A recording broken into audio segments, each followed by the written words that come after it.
हमारे विभिन्न ज्ञानवर्धक कार्यक्रम देखने के लिए आप हमें अभी सब्सक्राइब करें, बेल आइकन को प्रेस करें ताकि आप देख सकें हमारा कार्यक्रम सबसे पहले। और अधिक जानकारी के लिए फेसबुक पेज को लाइक करना ना भूलें। जय माँ इंद्राक्षी। इंद्राक्षी धाम में दर्शकों आप सभी का हम हार्दिक स्वागत करते हैं। आज के दिन जिन जातकों का जन्म दिवस है, मैरिज एनिवर्सरी है, उन सभी को हमारी तरफ से बहुत बहुत शुभकामनाएं।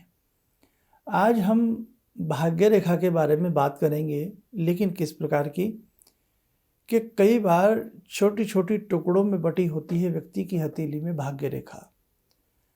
तो जैसी भाग्य रेखा होती है ये हमें वैसा ही सुख और दुख भी प्रदान करती है। जी हाँ, आप ये ना समझें कि यदि आपकी हथेली में भाग्य रेखा है तो आप बहुत भाग्यशाली हैं। हाँ, अच्छी रेखा है तो वास्तव में व्यक्ति को ये भाग्यशाली बनाती है, और यदि कमज़ोर रेखा है तो व्यक्ति को ये नाच भी बहुत नचाती है। इस रेखा के बारे में जानेंगे, संपूर्ण जानकारी जितनी भी हो सकती है। आइए आज का हम पहले पंचांग देख लेते हैं। 13 नवंबर सन 2021 दिन शनिवार, कार्तिक माह शुक्ल पक्ष संवत 2078, तिथि दशमी, नक्षत्र शतभिषा, राहु काल 9 से 10:30, दिशा शूल पूर्व दिशा। अब देखिए, सबसे पहली बात तो भाग्य रेखा का परिचय मैं अपने कम से कम 50 अंक में दे चुका हूँ, लेकिन फिर भी नए दर्शक नए साधक जुड़ते रहती हैं। यहाँ ये लहरदार जो रेखाएं होती हैं इनको मणिबंध कहते हैं। मणिबंध से भाग्य रेखा प्रारंभ होती है और ये भाग्य रेखा मणिबंध से निकल करके शनि पर्वत के नीचे तक जाती है। अब देखो, ये तो इसका मार्ग मैंने बता दिया, यहाँ से निकलती है और ऊपर तक जाती है, लेकिन इसके अनेकों प्रकार हैं। कई बार दो भाग्य रेखा सटी हुई आपस में ऊपर को चलती हैं, कई बार दो भाग्य रेखा थोड़ा सा गैप लेकर के चलती हैं और ऊपर जा कर के वो ऐसे एक इस मार्ग में चली जाती है, एक राइट और एक लेफ़्ट चली जाती है। कई बार एक रेखा लेफ़्ट चली जाएगी और एक रेखा पूरी शनि पर्वत को भी क्रॉस कर जाएगी। अगर इंसान की हथेली में दो भाग्य रेखा हों तो ये नहीं है कि द्विभाग्यशाली वो व्यक्ति है। रेखा ये जो तिरछी है खंडित हो बीच में और ऊपर जाकर के ये लेफ़्ट मार्ग ले ले, और जो ये सीधी रेखा जा रही है वो शनि पर्वत को क्रॉस कर करके मध्यमा अंगुली के पर्व पर चढ़ जाए। ये देखो, ये मध्यमा अंगुली है, इसका ये पहला खाना है, पर्व है, इस पर ये ऊपर चढ़ जाए तो ये भाग्य रेखा अपने अर्थ को निष्फल कर देती है। किसी भी प्रकार के फल की प्राप्ति उसे नहीं होती। बल्कि हमने ऐसे कई बैगर भी देखे हैं जिनकी हथेली में भीख मांगते लोग देखे हैं, जिनकी हथेली में भाग्य रेखा है, और लोग कहते हैं कि भाग्य रेखा होने से तो व्यक्ति ऐसा होता है वैसा होता है, ये तो भीख मांग रहा है। अरे भैया, आप सब्जेक्ट को जानिए, सब्जेक्ट को पढ़िए, जब पूरा सब्जेक्ट समझ में आएगा तभी तो समझ में आएगा। तो भाग्य रेखा यदि आपके इस पर्व को पार कर ले तो ये जीवन में सुख संसाधनों से वंचित रखती है। अब ये रेखा वंचित रखती है, मोटी सी भाषा तो यही है कि हमारे कर्म ऐसे हो जाते हैं कि हम अपने कर्मों के कारण ही शुभ चीज़ों से, शुभ बातों से वंचित हो जाते हैं। अब इसी रेखा का दूसरा प्रकार सुनिए। यही भाग्य रेखा, ये मस्तिष्क रेखा होती है आपकी यहाँ बीच में, यही भाग्य रेखा नीचे बिल्कुल भी ना हो, नीचे गायब हो, और मस्तिष्क रेखा से ऊपर ये भाग्य रेखा में नज़र आती हो। लेकिन कहाँ तक? शनि पर्वत तक, सैटर्न माउंट तक। हम हथेली में इन पर्वतों को पर्वत कहते हैं, यानी कि ग्रह नहीं बोलते, शनि पर्वत बोलेंगे, गुरु पर्वत बोलेंगे। कुंडली में इनको हम शनि ग्रह, गुरु ग्रह कह करके पुकारते हैं। समझ में आ गया? अब देखो, मस्तिष्क रेखा के आसपास से ये रेखा उदय हुई और आपके शनि पर्वत तक चली आई, और नीचे रेखा बिल्कुल भी नहीं है। तो आप माने या ना माने, प्रभु दोनों हथेलियों में देख लेना कि वो व्यक्ति का जो एक तरह से प्रौढ़ अवस्था आती है, बुढ़ापे का समय आता, बस वही सुख चैन से कटता। और सही पूछो तो वही समय भारी होता है, वही समय शरीर में जान नहीं होती, नेत्रों में वो रोशनी नहीं होती, हमारी काया पूर्णतः साथ नहीं देती, और उस वक्त में हमें सख्त आवश्यकता होती है माया की और अच्छे थोड़ा बहुत जीवन जीने की और सहयोगियों की। तो ये रेखा उस आड़े वक्त में जिस हथेली में भी है तो सुनिश्चित कर देती है कि आप चिंता ना करें, जीवन अब तक आपने रो रो के जिया है, लेकिन आपका बुढ़ापा, आपका वो अंत समय ऐसा नहीं कटेगा। धन की तरफ से भी आपको सुरक्षित कर देगी ये रेखा, और श्रीमन नारायण की सेवा में या भगवती की सेवा में, देवी माँ की सेवा में भी ये रेखा आपको जोड़ करके रखेगी। तो यहाँ ये रेखा शुभ फल प्रदायिनी हो जाती है जब ऐसा योग होता है। इसी के साथ एक और जान लीजिए, आपने देखा है जैसा मछली का मुंह होता है, तो यहाँ नीचे बहुत लोगों के मछली जैसी आकृति होती है। तो यदि मछली जैसी आकृति से ये भाग्य रेखा ऊपर की तरफ चले और ठीक शनि पर्वत पर आकर के थम जाए, सोने पे सुहागा, मलकियत के भंडार भर देगी ये रेखा। जिस व्यक्ति की भी हथेली में, दोनों हथेलियों में होगी, और ऐसा नहीं है कि धन कहीं ऊपर से टपकेगा। बहुत लोग कह देते हैं अरे शर्मा जी क्यों अंधविश्वास की बात कर रहे हो। नहीं साहब, हम पहचान बता रहे हैं आपको, वो उसके काम आगे आगे बनते चले जाएंगे। वो मिट्टी में हाथ डालेगा, सोना बनेगा। क्या ऐसा नहीं होता? होता है साहब। बहुत लोग मिट्टी का व्यापार करके अरबों रुपए कमाते हैं, कंस्ट्रक्शन का काम करके अरबों रुपए कमाते हैं, बहुत अच्छे नामी चीमी बिल्डर बन जाते हैं। क्या उसमें सरिया, सीमेंट, ये सब चीज़ें हैं।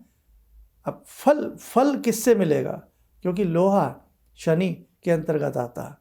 तो ये शनि रेखा कहीं ना कहीं मिट्टी में भी हाथ डलवा दे तो व्यक्ति को माला माल कर देगी। और कई बार ऐसे भी होता है जनाब कि व्यक्ति ने गोल्ड का शोरूम खोला है लेकिन मक्खियाँ भिनभिनाती हैं। बड़े से बड़े शोरूम खोलने पर भी आप ज़रूरी मत समझना कि आपके पास ग्राहक आएगा। कई बार काम नहीं चलता। बड़े बड़े प्लांट जहाँ पे 10-10 हज़ार व्यक्ति वर्क करते हैं, ताले लग जाते हैं, बंद हो जाते हैं। बड़े बड़े कारखाने गुलशन नहीं हो पाते, आबाद नहीं हो पाते। और कई बार इतनी सी दुकान 5x5 की दुकान में वो सुबह आँख खुलती नहीं, वो जमावड़ा लगता है, वो भीड़ लगती है कि रात तक भीड़ नहीं टूटती है। क्या है ये सब? एक बड़ा शोरूम फेल है, एक इतनी सी दुकान। क्यों साहब? देखो, कहीं ना कहीं भाग्य तो है। भाग्य का जहाज व्यक्ति को उड़ा करके कहाँ ले जाए कोई नहीं कह सकता, समझे? भाग्य का जहाज कहीं से कहीं व्यक्ति की यात्रा करा देता। इसलिए ये भारतीय विज्ञान है और भारत से ही ये विज्ञान यूरोप पहुंचा, अनेकों देशों में पहुंचा। इसको आप झुठला नहीं सकते। कितना भी आप कह लीजिए हाथ की रेखाएं तो ऐसे ही बनती हैं, बिगड़ती हैं, तो अंधविश्वासी क्षेत्र है, आप कितना ही कह लीजिए, आपके 10-20 लोगों के कहने से कोई फर्क नहीं पड़ता। विद्या है, लेकिन हाँ, विद्यार्थी नहीं है।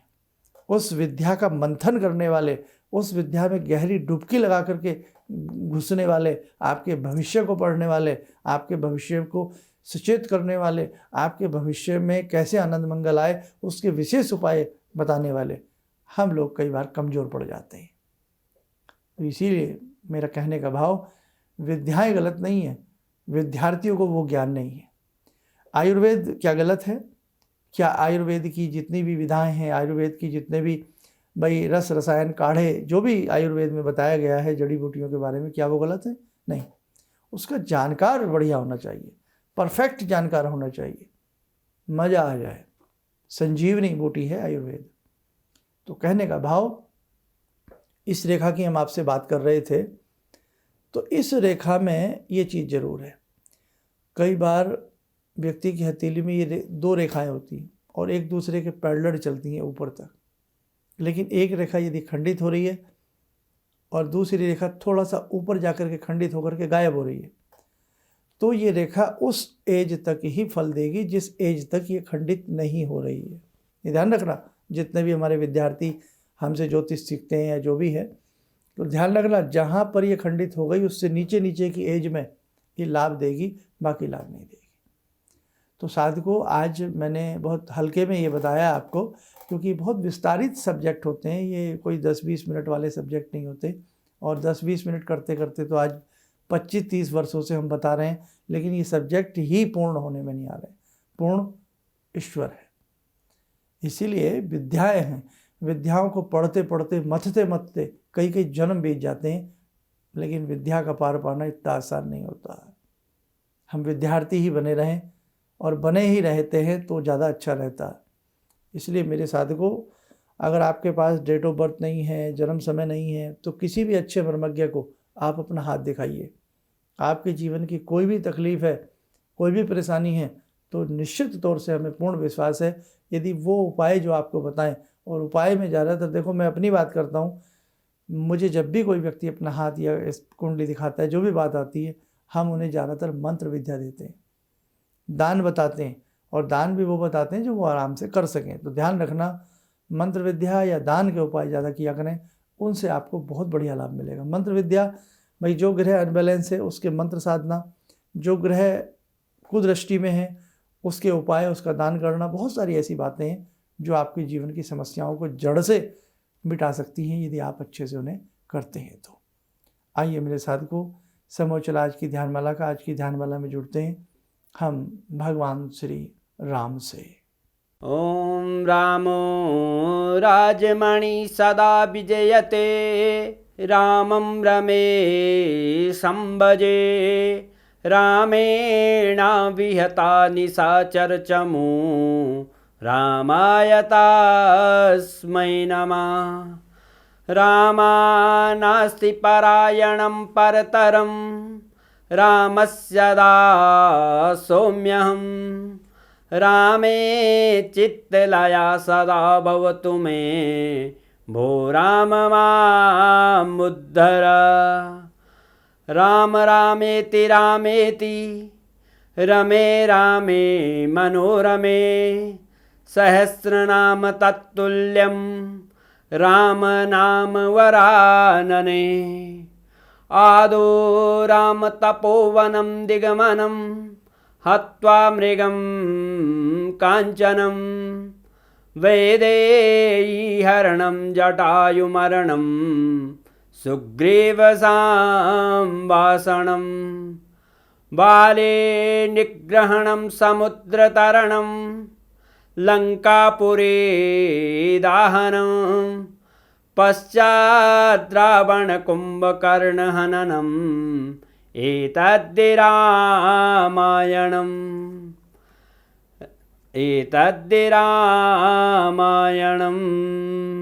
कवच बना लें, ध्यान करें, राम जी का शुभ आशीष हम सबके ऊपर बरस रहा है।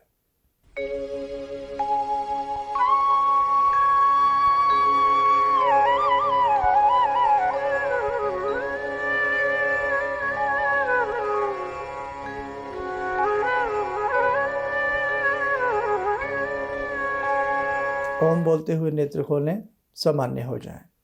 देखो मेरे साधकों, कल देव प्रबोधिनी एकादशी है, और हो सकता है ये मेरे कार्यक्रम आप बहुत कई साल बाद भी बहुत लोग देखते हैं। तो ध्यान रखना, देव प्रबोधिनी एकादशी हर वर्ष आती है। भगवान विष्णु अपने शयन से उठते हैं, और जो देव प्रबोधिनी एकादशी में रात्रि में नाना भांति से प्रभु को जगाते हैं, दीप जला करके सिंगाड़ा, शकरकंदी, अन्न फल का भोग लगाते हैं और उनकी महिमा का चिंतन करते हैं, गुणगान करते हैं। वर्ष भर उस घर में हरियाली रहती है, खुशखबरियाँ उस घर में, मंगल गान बंद नहीं होते हैं।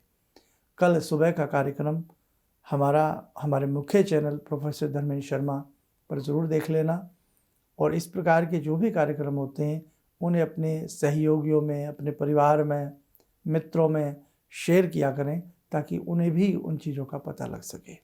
आप स्वस्थ रहें, सुखी रहें। इन्हीं शुभकामनाओं के साथ हम अपनी वाणी को विराम देते हैं। जय माँ इंद्राक्षी। जहाँ तक मेरा व्यक्तिगत अनुभव रहा है, मैं फर्श पर पड़ा था, आज गुरुजी की कृपा से अर्श पर हूँ। गुरुजी ने एक मंत्र जब पहली बार मिला था, तो मैं ऐसी परिस्थिति में गिरा हुआ था कि मेरे को ये लगता था कि मैं जिधर भी जाऊँ मेरे तरफ एक तरफ कुआं एक तरफ खाई वाली स्थिति मेरे साथ थी। और गुरुजी ने वहाँ उस वक्त तो मेरे को 2 मंत्र दिया कि इसका आप पाठ शुरू करो।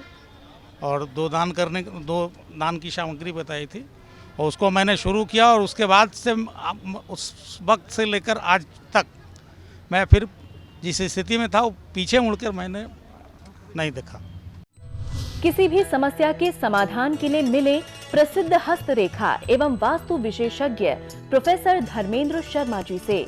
नोट: शिविर में भाग लेने हेतु एवं व्यक्तिगत रूप से मिलने के लिए कॉल करने का समय सुबह 10 बजे से शाम 6 बजे तक। हमारे विभिन्न ज्ञानवर्धक कार्यक्रम देखने के लिए आप हमें अभी सब्सक्राइब करें, बेल आइकन को प्रेस करें ताकि आप देख सकें हमारा कार्यक्रम सबसे पहले। और अधिक जानकारी के लिए फेसबुक पेज को लाइक करना न भूलें।